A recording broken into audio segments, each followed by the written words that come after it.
नमस्कार, welcome back. एक बार और आपका स्वागत है मेरे इस चैनल पे। और सबसे पहले मैं यही कहना चाहूँगा, अगर जो आपने इस चैनल को सब्सक्राइब नहीं किया तो इसको सब्सक्राइब कर लें, और ताकि और लोगों को भी ये जानकारी मिलती रहे। एक लोगों ने मुझसे प्रश्न किया कि आखिर क्या करना चाहिए कि अगर जो कोई नोटिस आती है या कोई अगर सम्मन आता है किसी कोर्ट के द्वारा, किसी अगर जो हस्बैंड या वाइफ ने कोई मुकदमा किया है या वाद प्रस्तुत किया है किसी न्यायालय के सामने, तो उस स्थिति में क्या करना चाहिए।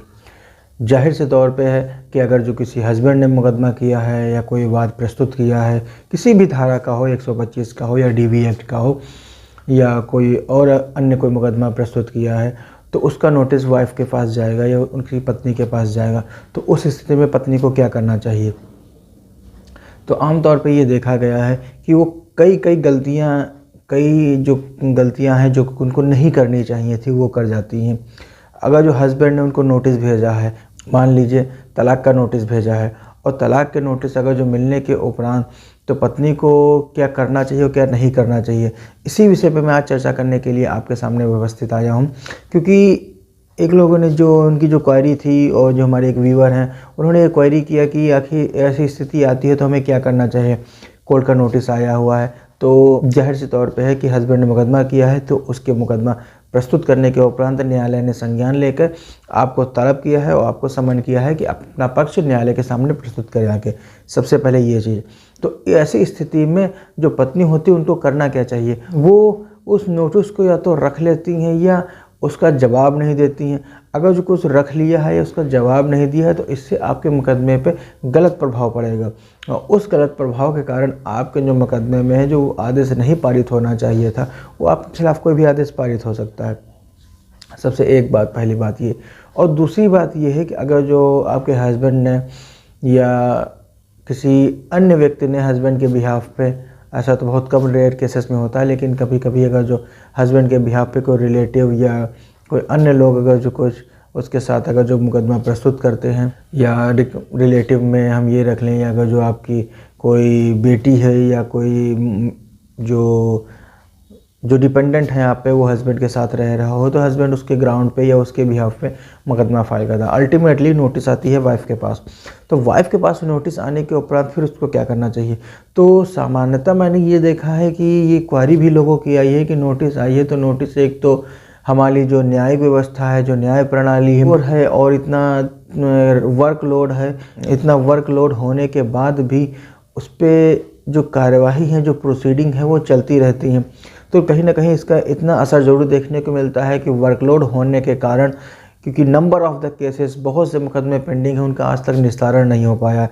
और निस्तारण ना होने के कारण ये है कि जितने क्वांटिटी में जो जज हैं, जो कोर्ट हैं, वो बहुत कम है इन अपेक्षा में पॉपुलेशन के। तो पॉपुलेशन ज़्यादा है तो नंबर्स भी उनके ज़्यादा होंगे। जाहिर से तौर पे है कि नंबर ऑफ़ द जो लीगल प्रोसीडिंग्स हैं वो ज़्यादा बढ़ जाएंगे। तो इस कारण जो प्रोसीडिंग है वैसे ही बहुत ही देर में चलती है। अगर जो किसी ने अगर जो नोटिस भिजवाया भी है कोर्ट के माध्यम से, तो कोर्ट में इतना बर्डन रहता है, तो हो सकता है ये देखने को मिलता है कि नोटिस आपको बहुत ही देर से मिलती है। या ये भी हो सकता है कि उस पर जो डेट लिखी है तो वो डेट हो सकता है बीत गई हो, तब आपको नोटिस प्राप्त होती है। इसमें कोई घबराने की ज़रूरत नहीं है कि नोटिस की डेट बीत गई है तो अब हमको नोटिस मिली है तो हमें क्या करना चाहिए। इस पर कोई ध्यान देने की बात नहीं। ध्यान देने वाली बात यह है कि अगर जो कोर्ट के द्वारा आपके पास नोटिस प्राप्त होता है, आपने रिसीव किया है, तो सबसे पहले उसमें होता क्या है। हस्बैंड मुकदमा किया होता है आपके खिलाफ़, या हस्बैंड ने किया होगा किसी आपके जो डिपेंडेंट होंगे इनके बिहाफ पे। तो आपके पास नोटिस आया है तो सबसे पहले उसमें कोर्ट का नाम लिखा होगा कि किस कोर्ट में आपका मुकदमा चल रहा है या वाद प्रस्तुत किया गया है। कोर्ट के नोटिस मिलने के बाद उस नोटिस में कोर्ट का जो नाम होगा और नाम के साथ में और जो प्रिसाइडिंग ऑफिसर जज होगा उसकी डिजिग्नेशन भी मेंशन होगी। और साथ में ये भी मेंशन किया जाएगा कि अगर दोनों पक्ष हैं किसके नाम किया गया और किसके विरुद्ध किया गया।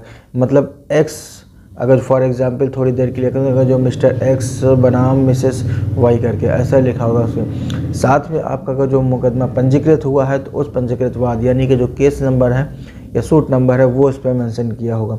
बिना सूट नंबर, बिना कोई भी जो उसका वाद संख्या है उसके बिना कोई भी नोटिस जारी नहीं होती है।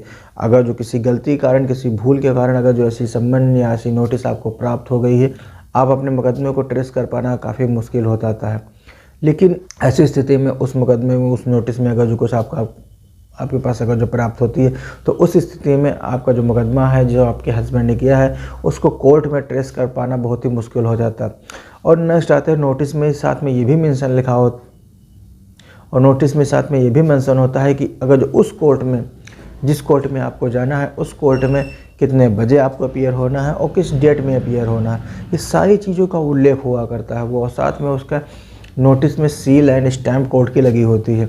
तो इन सारी चीज़ों के साथ अगर जो नोटिस आपको प्राप्त होती है कि मतलब ये चीज़ नोटिस फेक नहीं है और ये जेन्युइन तरीके से आपको जो संबंधित जो कोर्ट है, संबंधित न्यायालय है, उसने आपको आपके हस्बैंड के बिहाफ पे तलब किया है, समन किया है।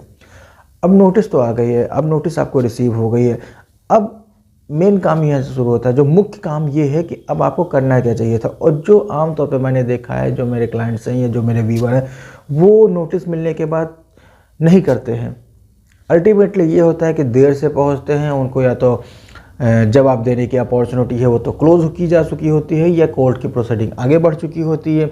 कई भी कारण है जो प्रोसीडिंग आगे बढ़ जाती है, तो वो प्रोसीडिंग तो बैक नहीं हो सकती, लेकिन उसका खामियाजा जो आपका नुकसान हो आपको सफ़र करना पड़ता है। लेकिन आमतौर पर मैंने ये भी दिया है, आपका जो नुकसान हुआ, आपको खामियाजा जो हुआ है वो आगे जाके वो आपको पता भी नहीं चलता है। अब पता कैसे चले? तो सबसे पहले ये देखना है कि हमें जो नोटिस मिली है उसके सबसे अगर जो टाइम बीत गया है, तो अगर जो आपका स्वयं अगर जो उपस्थित हो सकती है तो कोर्ट में उपस्थित होइए। अदरवाइज़ अपने किसी एडवोकेट को या अपने अधिवक्ता के माध्यम से उस कोर्ट में अपीयर हुई। नंबर एक बात। दूसरी बात में साथ में अपने अधिवक्ता या माध्यम से या अपने अधिवक्ता का सबसे पहले वकालतनामा कोर्ट में प्रस्तुत होना चाहिए। वकालतनामा प्रस्तुत अगर जो हो गया तो साथ में कोर्ट से ये समय मांगा जाएगा कि आपको उस मुकदमे में, उस वाद में अपना जवाब दाखिल करने के लिए या अपनी आपत्तियाँ प्रस्तुत करने के लिए समुचित एक थोड़ा सा समय दिया जाए। तो समय ये मांगा जाता है तभी इस पर कोर्ट मिल पाती है। अगर जो आप टाइमली पंक्चुअली ये सारे काम करते हैं तो आपका जो मुकदमा है, जो उसका रुख है, उसमें आपका कोई नुकसान नहीं हो पाएगा। कहने का मतलब ये है कि अगर जो अवेयर हैं और अपने हर एक चीज़ से अवेयर है, अपने सारे लीगल राइट से अवेयर हैं, लेकिन लीगल रेमेडी तभी उपलब्ध है जब आप अवेयर हैं। आप अगर जो आप लेने नहीं जाएंगे तो ज़बरदस्ती कहीं कोई भी कोर्ट या कोई भी माने आपको आपके घर तक नहीं पहुंचा के जाएगा। तो सबसे पहले आपको अवेयर रहना है और आपने अपने राइट को पहचानना है। अगर जो आप अपने राइट को अपने और जो भी फैक्ट है उनसे आप अवेयर हैं तो आपका नुकसान नहीं हो पाएगा। और दूसरी चीज़ ये है कि अगर जो आपको नोटिस मिली है और उसमें कोई चीज़ें अगर कुछ नहीं समझ में आ रही हैं या कुछ नहीं पता है तो उसमें आप अपने अधिवक्ता से संपर्क करके आप उनसे हकीकत जान सकती हैं।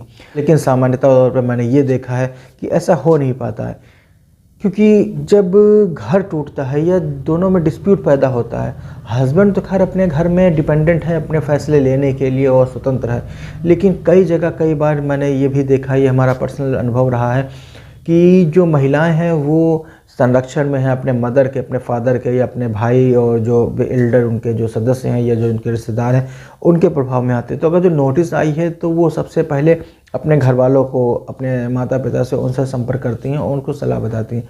कहीं कहीं तौर पे कभी कभी ये भी देखा गया है कि माता पिता जो उन पर जिन पे आप निर्भर हैं, क्योंकि डिस्प्यूट बढ़ जाता है और डिस्प्यूट बढ़ने के कारण जो समस्याएं पैदा हो जाती हैं, तो एक तो पूरे फैमिली में डिस्टर्बेंस पैदा हो जाता है और डिस्टर्बेंस में उस नोटिस मिलने के उपरांत क्या करना चाहिए क्या नहीं करना चाहिए, इसमें भी स्ट्रेस बढ़ जाता है। तो कोई लोग सही फैसला नहीं ले पाते हैं और सही फैसला न लेने के कारण ही जो आपको जो समय रहते हैं, जो उपचार जो वहाँ से कोर्ट से मिलना चाहिए, जो रेमेडी आपको मिलना चाहिए वो नहीं मिल पाती। क्योंकि एक हमारे जुडिशियल प्रोसीडिंग में एक हर चीज़ का एक समय निर्धारित है, कब नोटिस जाएगी, कब आपको रिसीव करनी है, कितने दिन में आपको जवाब दाखिल करना है, कितने दिन में आपको बहस करनी है। अगर जो आपने समय सीमा के भीतर, अगर समय सीमा मियाद में अगर जो आपने जवाब दाखिल नहीं किया गया तो आपका जवाब दाखिल करने का अवसर समाप्त कर दिया जाता है। और जो हस्बैंड हैं वो तो अल्टीमेटली उन्होंने वाद प्रस्तुत किया है तो वो हर डेट पे आपसे पहले उपस्थित रहेंगे। आप अगर जो नहीं आए हैं, अगर जो आपके खिलाफ़ अगर कोई मुकदमा प्रोसीड हो जाता है तो उनकी ये सबसे पहले प्रयास रहता है कि आपके खिलाफ़ मुकदमा इनिशिएट कर दिया जाए। और जब आपके खिलाफ़ मुकदमा इनिशिएट हो जाएगा तो सबसे पहले आपके खिलाफ़ एक्स पार्टी प्रोसीडिंग इनिशिएट हो जाएगी। अब एक्स पार्टी प्रोसीडिंग को जो इनिशिएट हो गई हैं तो उसमें दूसरे शब्दों में कहें कि जिसको कहा जाता है एक पक्षीय कार्यवाही, तो एक पक्षीय कार्यवाही अगर जो अग्रसारित कर दी गई है तो ऐसी स्थिति में फिर आपको सुना जाना कोई भी न्यायोचित नहीं है। फिर अगर जो हस्बैंड की या जिन्होंने मुकदमा किया है उसी की बात को सुनकर उन्हीं को सही मानते हुए न्यायालय अपना काम करते हुए उनकी बातों पे या उनकी जो बहस है उन पे आदेश पारित कर देती है। लेकिन और एक चीज़ मैं ये भी अंत में बताना चाहूँगा कि अगर जो नोटिस किसी को प्राप्त होती है, किसी महिला को प्राप्त होती है, तो उनको मिलती है तो वो सबसे पहले अपने घर वालों को बताती हैं, क्योंकि अल्टीमेटली जो महिलाएं हैं वो अपने माता पिता या अपने भाई या जो रिश्तेदार हैं उनके संरक्षण में रह रही हैं, तो वो वही करेंगी या वही प्रोसीड करेंगी जो उनकी एडवाइस होगी। अलग से अपनी मर्जी से कभी तक बहुत ही कम जो महिलाएं हैं वो फैसला ले पाती हैं, लेकिन जिनको विधि की जानकारी के अभाव में वो सही फैसला नहीं ले पाती हैं तो अपने वो घर वाले या माता पिता को संरक्षण उन्हीं की सलाह के अनुसार काम करती हैं। तो उनको जो विधिक ज्ञान इतना नहीं हो पाता है, तो क्योंकि मेरा बताने का कारण यही है कि अगर जो नोटिस आई है तो उसमें डिले या विलम्ब बिल्कुल नहीं करना है। जितना आप डिले करेंगी, विलम्ब करेंगी, उतना ही आपके खिलाफ या आपके जो नुकसान होने के उसमें चांसेस ज़्यादा बढ़ जाते हैं। नोटिस में जो भी फुलफिलमेंट, जो कैटेगरी, जो सारी जो हमने अभी बता चुके हैं वो सारी अगर जो मेंशन है, नोटिस जेन्युइन है, तो उस नोटिस का रिप्लाई अपने अधिवक्ता के माध्यम से कोर्ट में प्रस्तुत करना चाहिए। और साथ में अगर जो प्रस्तुत करने से पहले अधिवक्ता के माध्यम से उनकी जो विधिक राय होगी उस विधिक राय के अनुसार आपको चलना चाहिए, क्योंकि नोटिस तो मिल गई। कभी कभी ये भी देखने को मिलता है कि केवल नोटिस मिलती रहती है और जो हस्बैंड ने जो आरोप, जो एलिगेशन लगाई है, जो वाद पत्र है जिसको प्लेंट ऑफ द कॉपी कहा जाता है, वो कॉपी आप तक नहीं पहुँच पाती है या आपको नहीं मिल पाती है, किसी कारणवश कोर्ट से नहीं जा पाती है, तो आपको केवल नोटिस मिलती है कि हाँ उन्होंने मुकदमा किया है। और मुकदमा किया है किस बात का किया है और उस मुकदमे में क्या तथ्य लिखे हैं, क्या ग्राउंड लिखे हैं और क्या रेमेडी मांगी गई है। हस्बैंड आखिर चाहते क्या है, उन्होंने मुकदमा क्यों किया है, तो और वो क्यों करने के पीछे उनका आशय क्या है, आखिर आपसे चाहते क्या है। तो ये सबसे जानकारी जो है वो अपने अधिवक्ता के माध्यम से जब आप संपर्क करेंगी तो जो अधिवक्ता है वो कोर्ट में इनिशिएट करके वहाँ से इंस्पेक्शन करके आपको सही जानकारी बता सकते हैं। और अंत में पूरा वीडियो लास्ट तक देखने के लिए, अंतिम तक देखने के लिए आपको सारी जानकारी आपको सारी मिल गई होंगी। उम्मीद करते होंगे इसकी जानकारी कि आपको इसको लाभ मिलेगा। आज का वीडियो इतना ही और यहीं तक है, और इसके साथ एक नई वीडियो में एक नई चर्चा के साथ मिलते हैं किसी और एक नए वीडियो में, एक नए टॉपिक के साथ, एक नई समस्या के साथ जिसमें आपको जानकारी नहीं हो पाती है किसी हमारे व्यूवर को, तो उसमें हम जानकारी देने का प्रयास करते हैं। वीडियो को अंत तक देखने के लिए प्रेमपूर्वक धन्यवाद।